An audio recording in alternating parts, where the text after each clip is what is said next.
Go for it. Well, welcome back, everybody. This is three IT guys episode. What episode are we on? 12. Episode 12, I believe. I'm back from my hiatus. I am the amateur Mac Ritter. As always, we've got the one and only, the man with the plan, Daryl Alexander, and of course, the resident guru, Jeremy Light.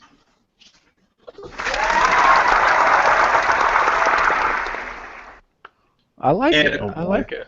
We got some sound effects. All right, I forwarded the link. I'm still waiting for Daryl to get one of his beats to put in the beginning of this thing. The what? When? Where?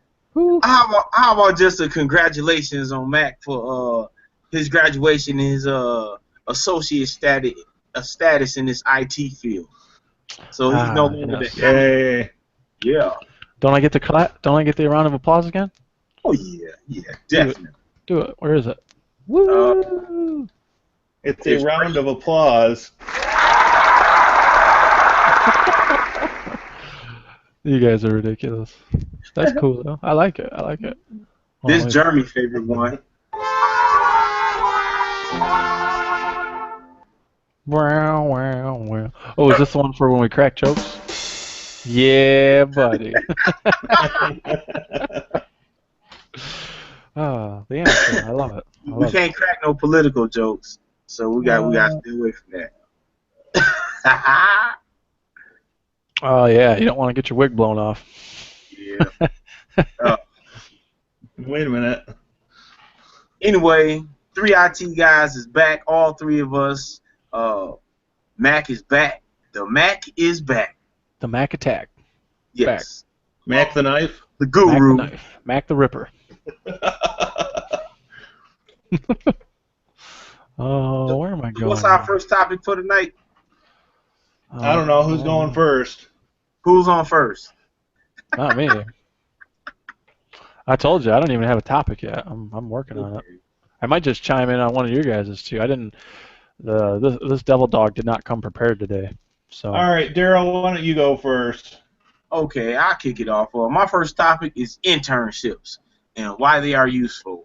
Just recently, I got accepted for an internship with Strategic Security that's ran by Joe McCrae, and it's a year-long internship to learn about web penetration from both sides, both from the GUI side and also the command line at the terminal side. So far, what I can speak about is I'm going to be dealing with Windows and PowerShell. I'm going to be dealing with Linux, and then also overall networking. Just my first couple of days in it, I've gleaned so much valuable information. The intern is unpaid, which goes to some internships are paid, some are unpaid. Far as the unpaid aspect, dealing an entire year learning from somebody in the industry that's an expert, that's going to be just like getting paid, because that's going to help me advance as far as certifications. It's going to help me advance as far as hands-on training, which I myself feel is one of the big things that's lacking when it comes to getting IT knowledge. We get all this knowledge and really no practical application other than a couple of labs in each section with no long-term practical application. Then to go home and set up virtual machines and try to kick it around with other people, which, by the way, is very, very healthy. It's still something entirely different than just learning from someone in that specific field and all the different elements within that field, whether it's coding, programming, software applications, troubleshooting, whatever it is. That's going to be the greatest benefit, so that after this year, when I go tell somebody or when I go speak to a client, or me and Matt go do a consulting job and bring the guru along so he can watch us shine, I'll know what I'm talking about. I can reassure my potential client, and also having that knowledge and being able to go in there, I don't have to go in there and be like, well, let me get back with you. And we can go in there and really show our skill sets in the field that we are in. Anybody else?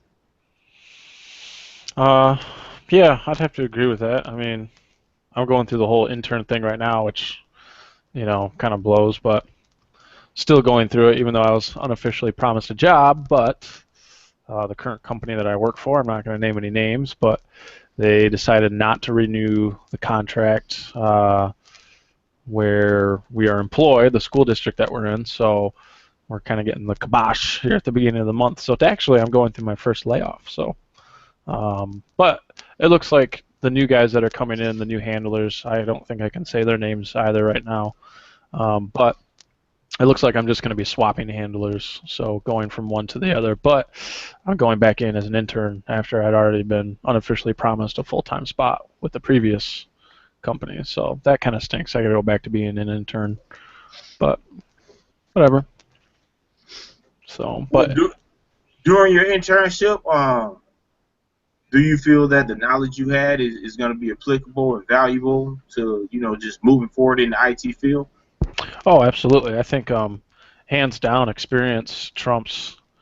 It doesn't trump education, but I would say you could read a book all you want, but until you actually go out and do whatever it is you're trying, like virtualization, for instance, you could read up all you want on virtualization, but until you actually do it and then have something go wrong and then learn from that mistake, and learn how to troubleshoot or anything you're doing, experience hands down wins, I think, over a book any day. So, the 7 months that I've been there has been a great experience and it's been a great opportunity.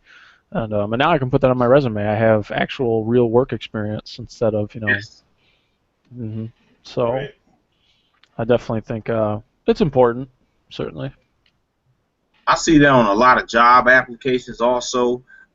Sometimes they interchange the academic side for the hands-on experience side. They'll say an associate's or a bachelor's in such and such, or X amount of years in the related field and certification. So we did a previous episode showing where the degree versus the certifications, and it's some six-figure certifications, especially in the Amazon AWS field.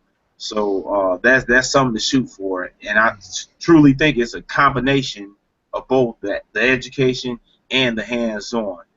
The thing is with the education, like you and I, Mac, we took an accelerated course. It was very tedious and a lot of information, and you need to expand on that information. You need to take it somewhere, cut it open, and just unfold it. And you get the best method of that going through hands-on training under a senior person. Oh, that's the guru. He's a senior person. Oh my God. Oh my God. Um, no, like I said, the experience has been really great. But one thing that I have found out in working in the IT field so far is like you don't necessarily like it certainly looks good on paper and it's certainly an outstanding it does separate you from the pack, like having a high education, like you do, Jeremy. um, but I've also found that a lot of the times, I see some people getting taken into some pretty nice jobs without having like a bachelor's or a master's. As long as they have certain certifications, it seems like they're able to at least get their foot in the door, you know what I mean? Sure. And that's the one thing that I like about our field is like, it certainly looks good and it's highly encouraged. Yes, go and get your bachelor's or even go on and get a master's and do all that. But it doesn't mean that you can't get a job if you don't have those things. So that's the nice thing about our field. Right. I certainly like that. You're not completely now. Of course, if you're coming out, with less than an associate's or just an associate's, you don't plan on getting 75 to 100K job a year. You're not going to land that six-figure job right out of whatever small program you went through. I mean, if you're some whiz, then sure, maybe you could. But I mean, for your average person, at least that's the way it is at our school. I was talking to somebody and they said some of the students just have their expectations are too unrealistic. And you're not going to come out of this program making six figures a year. I mean, that's just that's how the cookie crumbles. Right. So, but no, that's one of my favorite things. Is like you don't necessarily need to get at least to get started. You don't need to have a big degree. just to get your foot in the door. You know, it's certainly encouraged, but and you can go farther with the more education you have. But just to get started, you know, you can start off with, you know, the bare minimum credentials and you know, at least get your career going. So I like that. Okay, is it my turn now? Oh, Yes. sorry. Go for it. Okay. The thing that I wanted to add to the whole thing is, you know, I did have several of my current students actually sign up for the Joe McRae thing as well. I've known about Joe for a few years now, and I've been a big fan of the stuff that he's had. I don't know if he directly posted it or if it was posted as just because of him being at DEF CON, but he's had several videos, or there are several videos of him speaking on YouTube, and he is just a wealth of knowledge. I cannot speak high enough of the guy. Never met him in person, but he's just impressed me to no end, and that's why I jumped on sending everybody the information, the lead on this internship program with him, because, you know, for what is it, like 10 hours a week of volunteer time or donated time, you know, you get some pretty interesting perks at the end of the thing if all goes well. Yep. So, you know, I just felt that was a way to help set students up, and, you know, some of you graduates up for, you know, getting somewhere quick by going through something like that. So that's my 2 cents. Well, hats off to you. But Oh my. your hat's still on. You have to take it off. There you go. Now you need the Starman sunglasses, and you look like Bootsy Collins from P-Funk. Oh, my Lanta. There we go. So we just went down the rabbit hole. And now you kind of look like Stevie Wonder. Oh my, that's impressive. Can you sing Superstition for us, Stevie?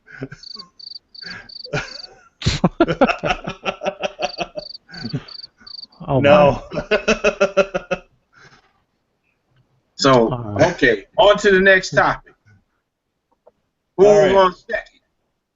Take it, Daryl. Next topic. Oh, I guess I'm up next. Okay.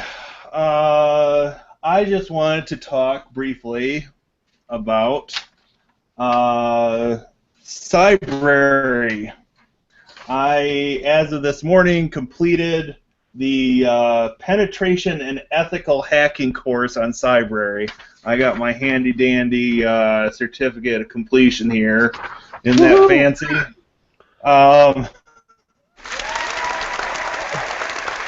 Woohoo!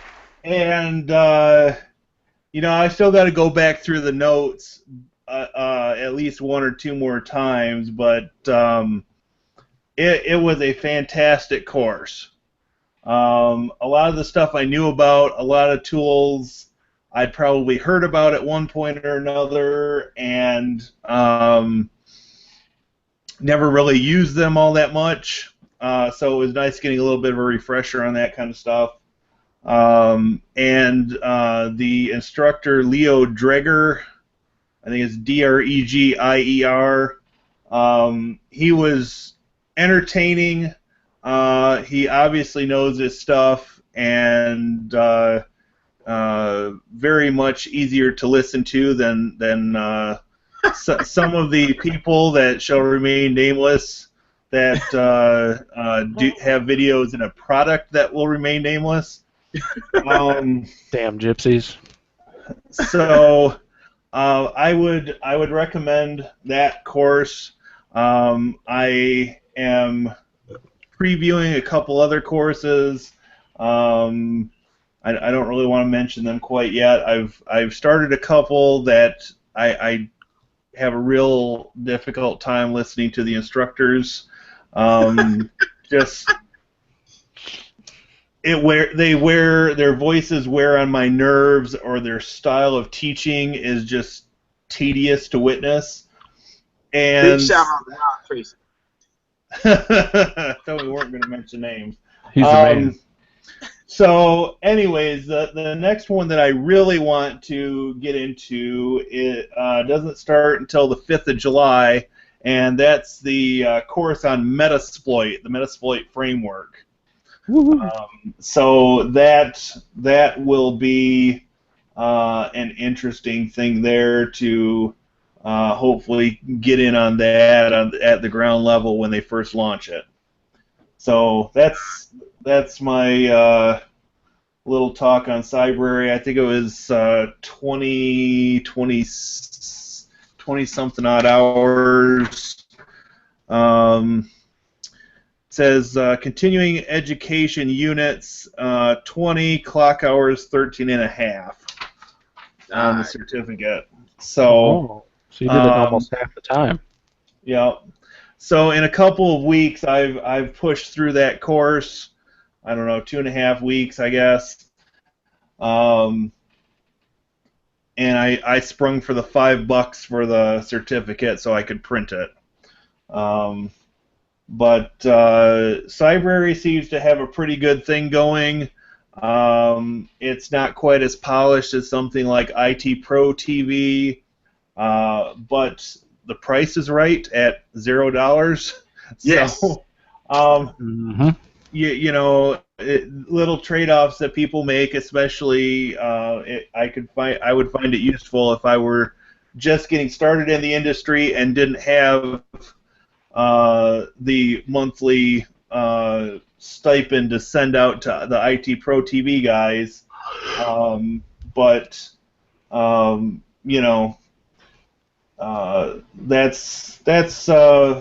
That's my feelings on Cybrary at the moment. It'll be interesting to see if my opinion of them changes at all after doing the Metasploit course, which starts in another week or so. A little over a week.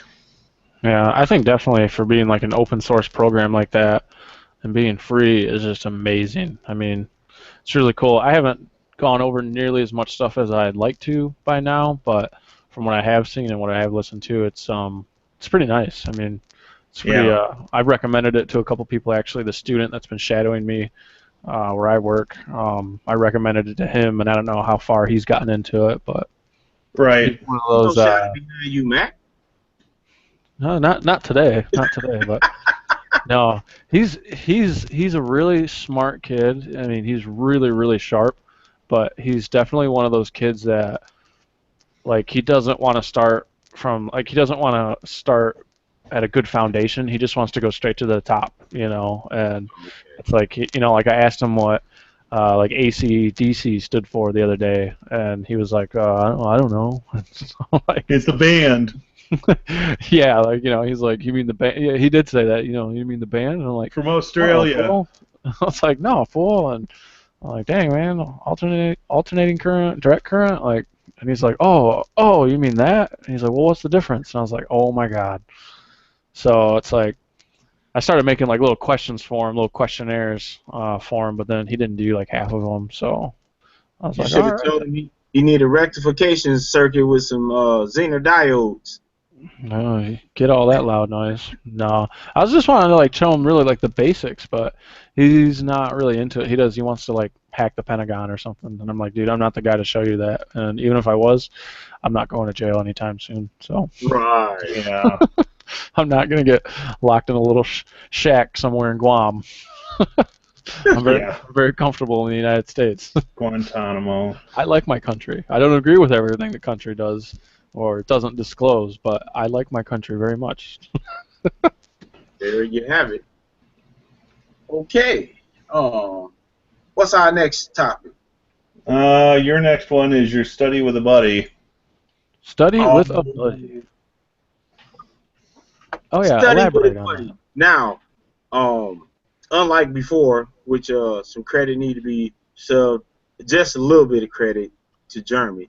he originally had this topic, study with a buddy. I liked it so much I usurped it.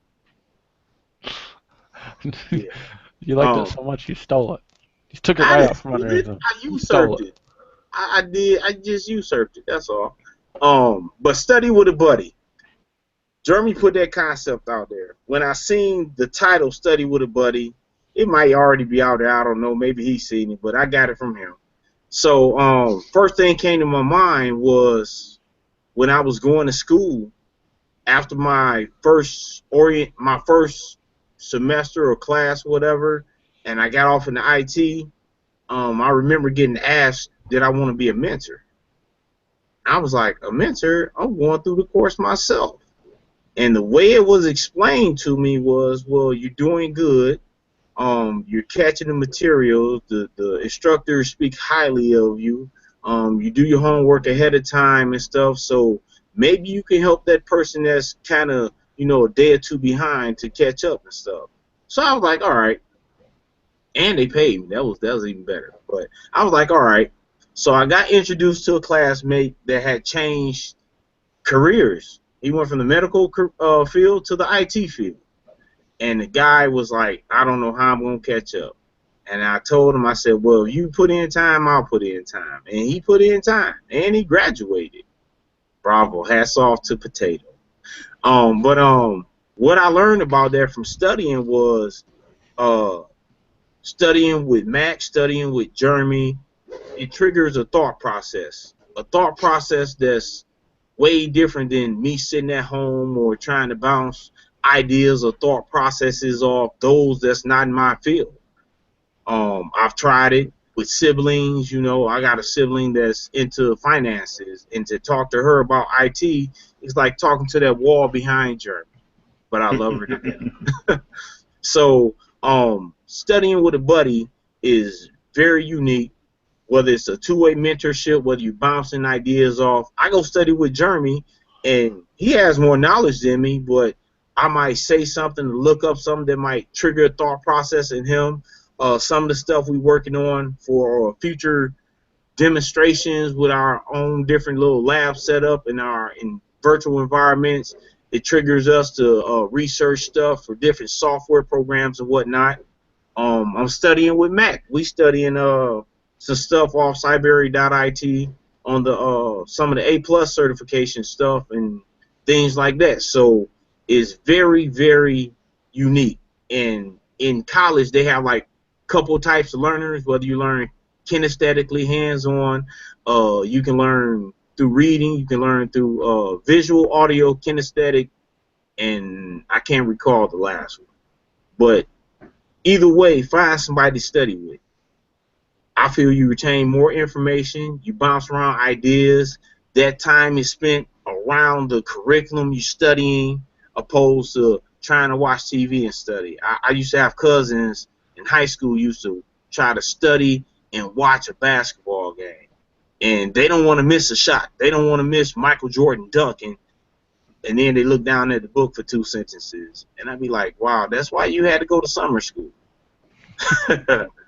And in studying also, it's an acronym called SMART. SMART.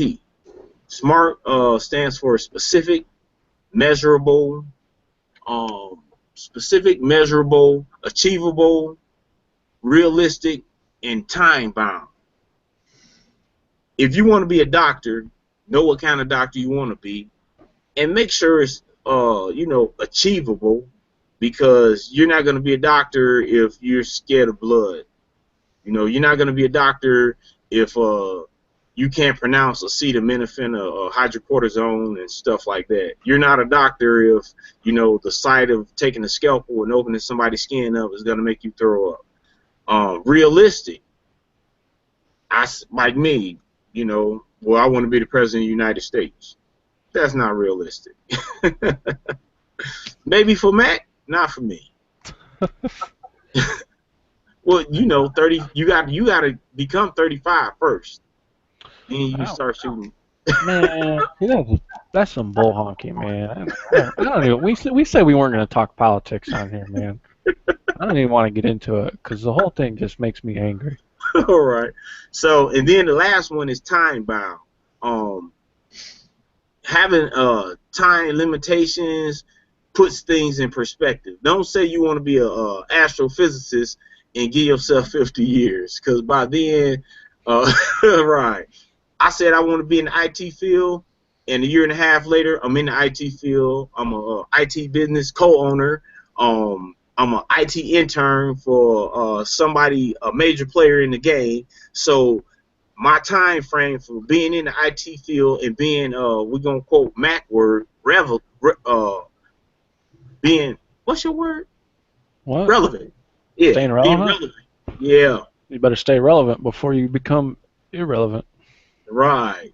So that time bound, that's a big factor in it. You know, place all your goals within a specific time frame and kind of map it out so that you can stay on track and not get behind. Anybody else got want to chime in on that?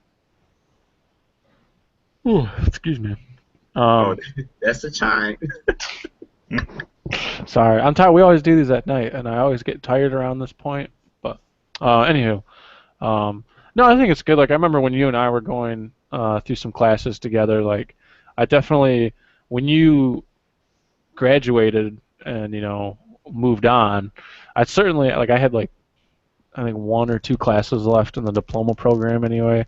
But like those were some of the hardest classes I've ever been through because and even like the more classes because I didn't really have anybody to really bounce ideas off of like you and I did. Like you and I, we got in and we dug in deep and we were like ticks. We got into whatever we were doing and we exploited everything about it. We figured out how it all worked and what we could do and what we couldn't do and we troubleshooted and we played with it, made mistakes and learned how to fix things but I didn't really have anybody to do that with after you completed your program and moved on because I started a few months behind you and then even in the associates program it was hard because there wasn't really anyone else there that I was really keen on doing that with again. Like I guess there might have been one other student in there but he's like Rain Man, he's on like a whole nother level and he just makes me mad how smart he is. So but no, nobody else in there really. I never really clicked with anyone else like that to really want to get close to and study with like that. So it kind of stunk because I didn't really have anybody to push me or motivate me like that. So I was kind of like, all right, I'll get to it. But well, so and I don't think they did any favors when they scheduled your IT class at 7:45 at night. And you had to go through the gen ed class before that, and by the time you got into the IT class, everybody was just kind of tired and burnt out because a lot of you guys were working during the day. So I guess the change that they've got in place now, where they start the IT class, we start at 5:30. It's nice because I've been keeping open lab hours after class so that people can stick around and work and get some of that time in working on stuff and experimenting and whatnot. A few people are using it. I'm hoping that it will pick up a little bit as we go on, but this was just the first week of class that we've been through this past week, so I guess that remains to be seen. But I've made it pretty clear that the ones that are going to get the most out of the class are the ones that put in a little bit extra. And they hear me, but I don't think they're taking it to heart. Well, I think it's definitely like you're only going to have like one or two out of every class right. Anyway. But like I think certainly like because I know when Daryl and I were there and they had we were doing open labs, Daryl and I would show up for almost every single one of them, and then a couple other students I think kind of saw that, and I know there was like two other students, at least two, that would come in with us, and even if it was just to hang out, they would still come in though. And just see what we were doing and what we were up to. And Daryl and I used that opportunity, that time, to prep for the next day. So whatever we had going on, if we had some proficiencies or a lab or something, Daryl and I would go through and learn the ins and outs of everything. And then so by the time we got to class, we could damn near teach the class. Right. So, but I just don't think like I don't really see anybody out of the. I don't want to talk bad about them, but I guess there's just like I don't know if they just click that well together. If any of them do, and you know, if Right, one person right. doesn't do it, then another person won't do it, and you know, yada yada. So, but eh. And I didn't, you know, I like the guys in the class. Don't get me wrong, but I just didn't feel as comfortable, you know, getting all buddy buddy with them. You know, having them be my study buddy. Right. So, Study buddy, yeah. study buddy. Yep. So. All right, All what's right. your second topic, Jeremy? Okay, so my revised second topic is talking about lab setup. What do you need to get started? This topic, you know, a lot of emphasis from a lot of people is just put on book learning and you know, getting the terminology down and things of that nature. But you know, I agree with the idea that you presented earlier. You know, you really don't get it until you try to do it on your own. So, what I find lacking, and not only where I'm teaching currently, but at previous schools where I've taken classes, is, you know, what do you need to set up your own lab? Um, and you know, now computer hardware is so cheap, and you can pack so much memory into it. There's no reason not to set up a home lab. So the minimum to get started really would be a computer with 6 to 8 gigs of RAM. It can be running Linux, it can be running Windows, it can be a Mac, it doesn't matter. Get yourself a copy of VirtualBox. VirtualBox is available at the low cost of free, which is music to my ears. Yes. You know, get copies of different versions of Linux. Linux is free. If you need to know where to download it from, hit Google. Hit Distro Watch, and you'll be able to download until you can't download anymore, or you get sick of watching the progress bar. So the last one or the last item I've got on here is, so you know, testing with Windows and or testing with Linux and learning that is all and good, but what about Windows?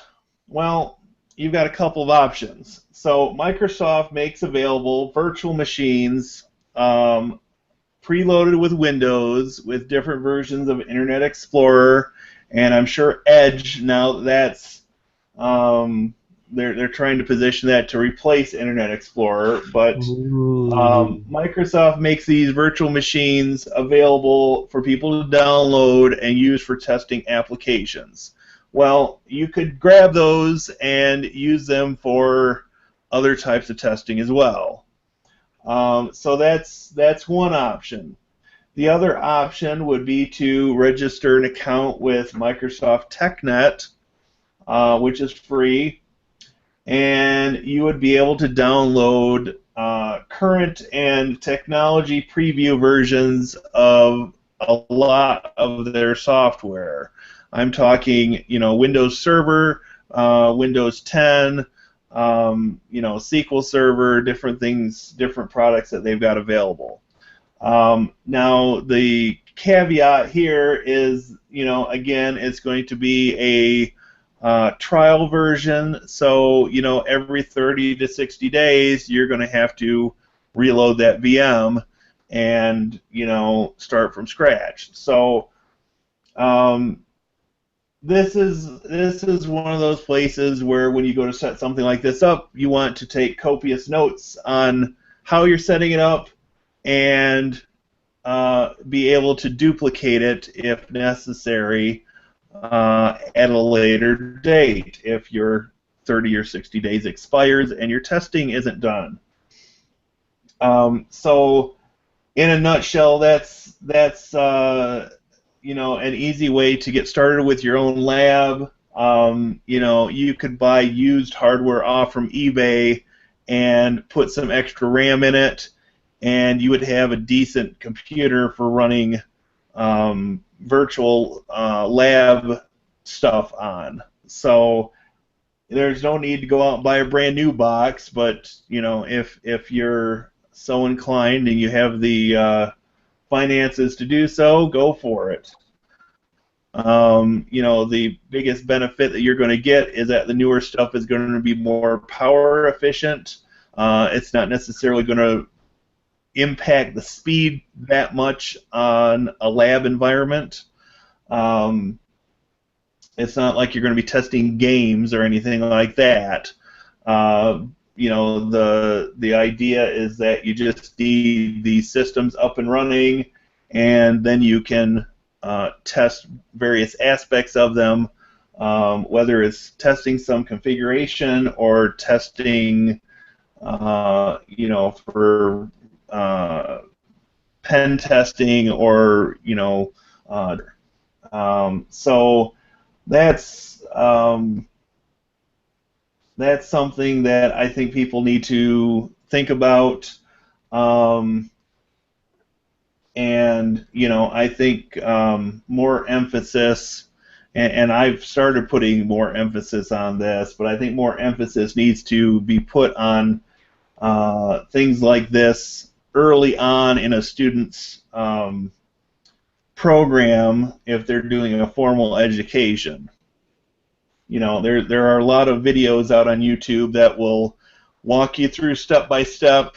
Okay, this is how you install VirtualBox, and it will tell you every little detail you want to know, and then installing a virtual machine on top of that, and it will take you through every little step and configuration option.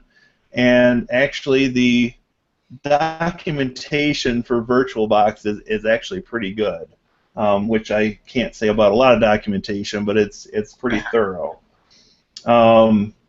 Yeah, and it's not too boring either. I've read through bits and pieces of it, like trying to find some information, and I actually found it very helpful, and actually, not just, it doesn't look like a robot, Right. wrote it. So, Right. it's actually pretty neat.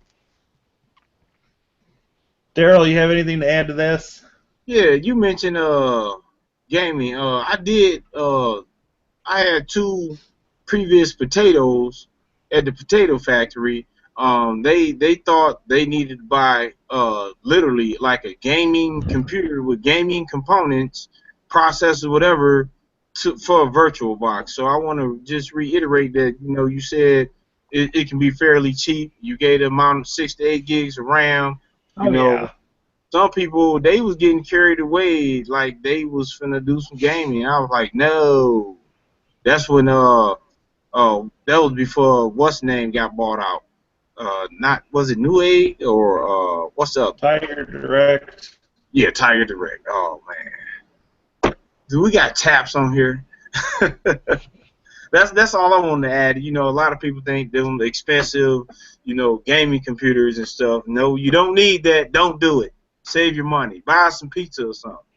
Pizza. Everybody likes pizza. Yeah, if you're doing virtual labs, you don't need a gaming machine to do it. I mean, with all of what I've said, the rule of thumb in computer components is more is better. So if you've got the financial backing to do it, yeah, deck it out with 16 or 24 gigs of RAM if your system will support it. There are, I mean, not necessarily with VirtualBox, but if you go into paid desktop hypervisors like VMware, you can get some pass-through acceleration on systems that have a higher-end graphics card. Is it necessary? No, not really. You can take advantage of some of that stuff, but I've never found it necessary, and it's just an added expense. Mm-hmm. So, that's the bottom line there. It's I mean, myself, I use hand-me-down equipment just as well as stuff that I've purchased new. Yeah. And I figure, well, if I can set up some sort of a Linux on it, then you know I'll mess around with it. I'll put it in the lab. I'll try different things with it, or just try different versions of Linux on it, and just to be familiar with the 295,000 versions of Linux that are out there, or whatever the number is this week. Um, you know, Yeah. they're not all that different. A lot of them share a lineage, but um, you know, every time there's a different variation, there's the possibility for different bugs to creep in, and one version may run great on your software, another version may crash every 4 or 5 minutes. Um, you know, Oh, that's the joy of playing around with developer stuff. I mean, right. you get to kind of find out what works. And if you're a nice guy, then you will write the developers back and tell them, like, hey, this crashes when I do this, or it seems to excel when I do that, yada yada. Right, And right. that's what they're looking for. But really, Absolutely. if you're looking to get into like VirtualBox, like, okay, this is an old Toshiba laptop that I bought like in 2009, and it's got a dual core Intel whatever on it and 4 gigs of RAM, and it's plenty to run like a Linux distro on it and a VM. It doesn't run so perfect, it doesn't run blazing fast, but it works enough for me to get into a terminal, and that's how I kind of got started doing just some basic commands and moving some files around and getting familiar with Ubuntu. Yep. That's how I got started. It doesn't run great, but it did what I needed it to do. So, you definitely don't need to go out and like buy a decked out system just to run VirtualBox on. Not at all. But yeah, speaking of hand-me-down stuff, though, that is the beauty of getting hand-me-down, because you get it and you go, oh, this is actually perfect, because now I could use this as a pfSense box, or Right. I got an old junk laptop, I can wipe the hard drive and put a different flavor of Ubuntu on that I want to mess with, or it's free stuff is the greatest stuff, because now you don't have to actually go out, and that's what I run into all the time. It's like, oh, I have a nice program, but man, I don't really have anything to run. I mean, I do, but it's like, man, I'd like to have a dedicated piece of hardware just for this. I don't have it. Someone gives me, great. Because now I would never go out and buy, a $300 hard drive to put, one simple thing on. But it's like someone gives me something that they think is junk, and it's like, oh, perfect, sweet. Now I got something to play with for a while. So. Nice. Hand-me-downs are the greatest. It's like when you were little and you got the hand-me-downs from your, older siblings or cousins, like the clothes, like, ooh, I got a whole new wardrobe. Who cares if it's got a barbecue sauce stain on it? I couldn't get no hand-me-down. I'm bigger than my siblings. And I was the oldest, so. Oh, well. Sucks to be you guys then, I guess. All right, Daryl, you ready to move on to your next topic? Raspberry Pi. Raspberry Pi? Take it away. Can I have ice cream with mine? Ooh. I want to touch, going on a little bit beginners, but also intermediate level. The Raspberry Pi. It's a link. www.makeusemakuse.com/tag/10 Raspberry-Pi-projects-beginners. For those people that want to be a little bit more innovative and want to do things like work with Raspberry Pis and format Raspberry Pis for different things, there's 10 projects on there. We got Raspberry Pis, one of the things me and Jeremy was talking about was customizing video games. They got a little video game project on there to do retro video games, and they also on YouTube is one where they get the little console table from IKEA, and it's pretty straightforward. You have to order the joystick and the buttons or whatever, but those little projects is good for parents to do with the younger children that's in the IT. It covers not only the hardware aspect, downloading and installing the software aspect, and in some of the projects you also got some simple coding that can be done. So if anybody tinkering in that field and you want to do something, I would say get your little Raspberry Pi kit and start working with those projects.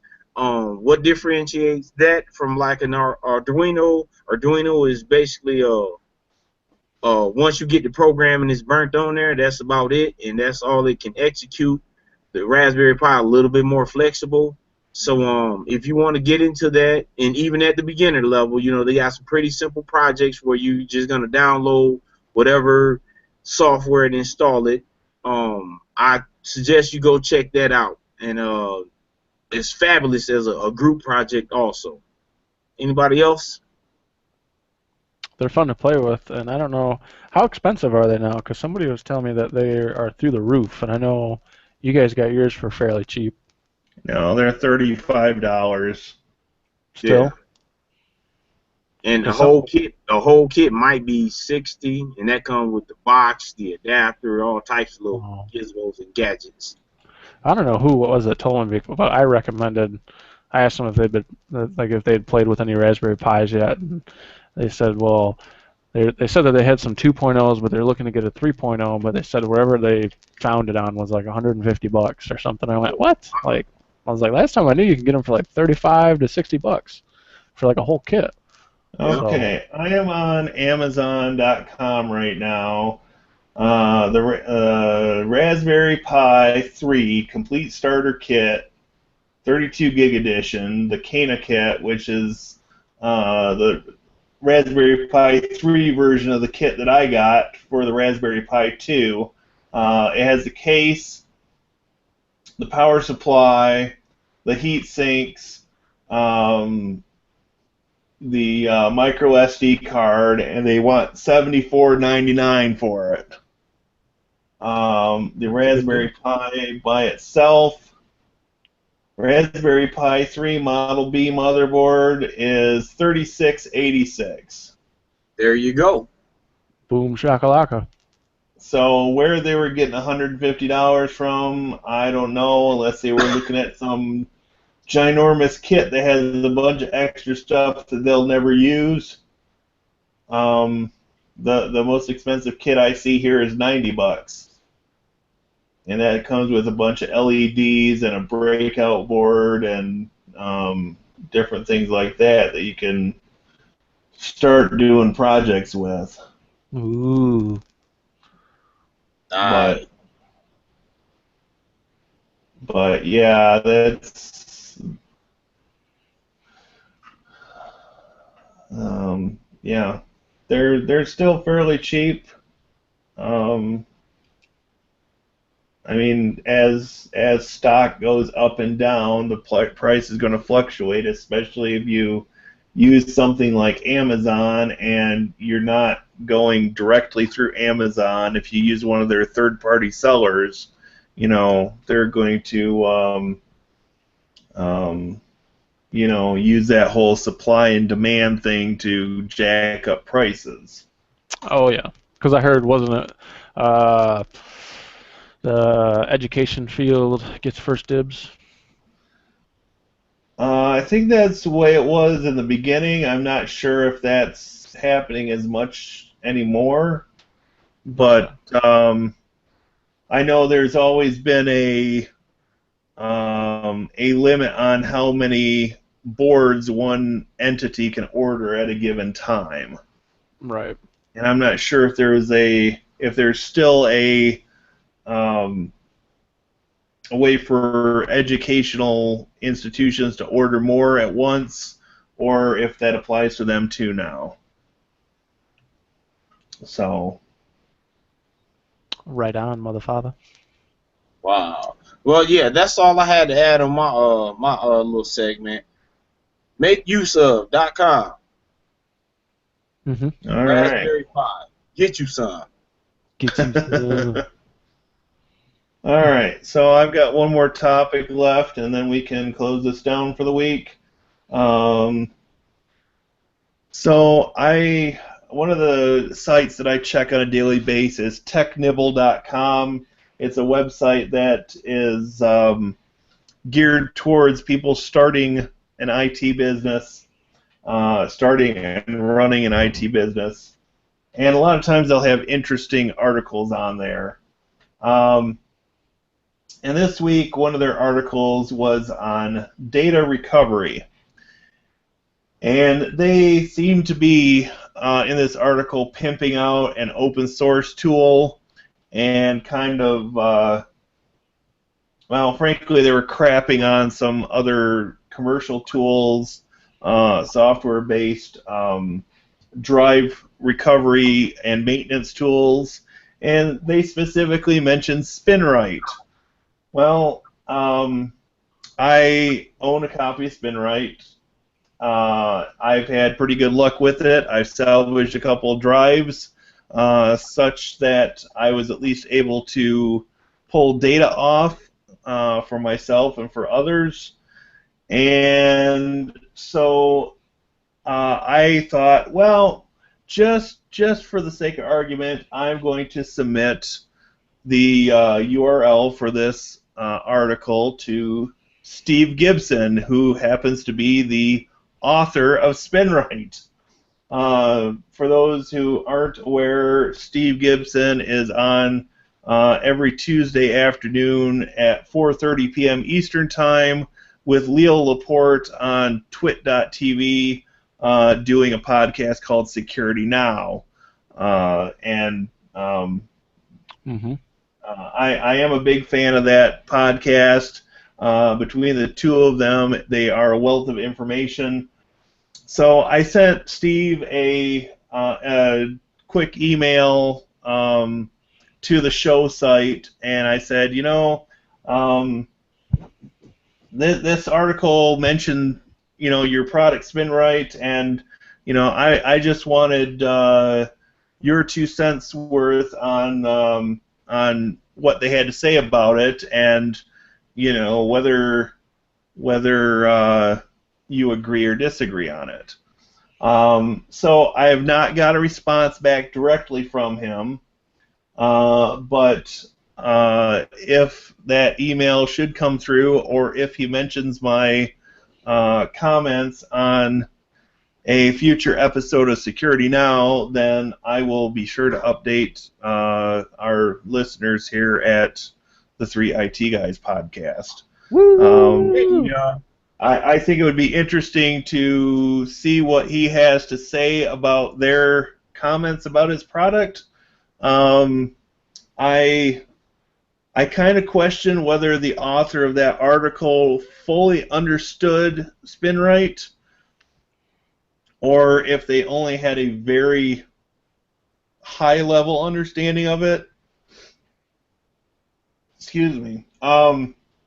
So yeah, I'm hoping that I'll get either a direct email back from him or a mention on the show, and if that happens, then yeah, I'll be sure to share that with everybody.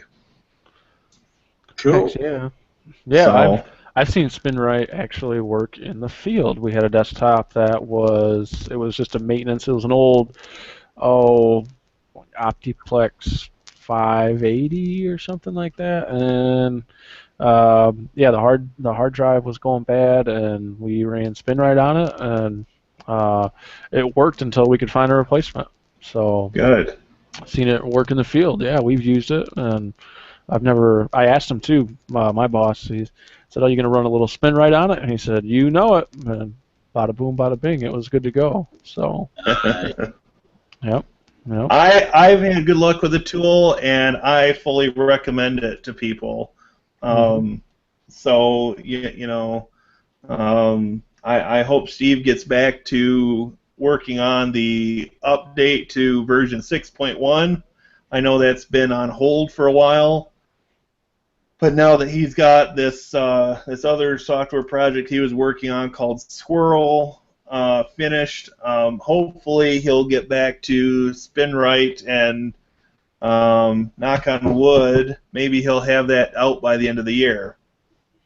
So See, I think SpinRite is one of those products like D-Band, like Derek's Spook and Nuke. Yep. Spook and Nuke. It just works. You know, you Yep. set it and you forget it, and you come back 20 minutes later, or D-Band obviously a lot longer, but poof, you come back and it works. I mean, and in most cases, it works good enough to get what you need. You need it to do. You know what I mean? So. We debanned a bunch of computers a couple weeks ago that we were getting rid of. So, and it was just a couple clicks, boom, set it and forget it, come back in a couple hours, and bam, it works. I mean, well, the one pain point with SpinRite right now is with these GUID disks, or GPT disks. It doesn't support them. So, usually those are larger drives, or they're drives formatted for Windows 8, 8.1, and 10. So, mostly home users on those systems at this point. But over the coming years, you're going to see more and more businesses moving to 10, for better or worse. So, it makes sense that SpinRite gets updated to support these newer format disks, so it can continue to be a useful tool. But yeah, I thought I'd mention that, and I can add the link to this site to the show notes for YouTube. And then people, if they want to check it out, they can go ahead and do that, and go from there. Get her done. So, all right. Any closing comments from anybody? No, we still need a shout out. Congratulations to Mac on his graduation, and congratulations on Jeremy for his certificate with the pen testing thing with Cybrary.it. And for all you people out there that do listen or will come across this, Cybrary.it, a great free resource. And once again, we stressing free. I think that's been our little niche, and a lot of stuff we do is we go find that type of stuff that don't cost a lot of money. With that, we might have to do an interim episode in Jeremy's new layer once we get everything finished up. Yeah. I did get the order placed for the flooring today, so hopefully maybe the end of the week it'll be in. So then we'll have to get the three of us together, and you can borrow that saw, and we can start laying some flooring. I was gonna say, don't say laying some wood. Oh my! On that note, I think we better get the peanut gallery out of here. And are we doing an episode next weekend since it's the 4th of July? That's up to you. Yeah, let's talk offline about that. Okay, that sounds good. More information to come. So this is the 3 IT guys signing off for June 26, 2016. Regardless, we will see you in July. Yep. Peace. Have a good one, everybody.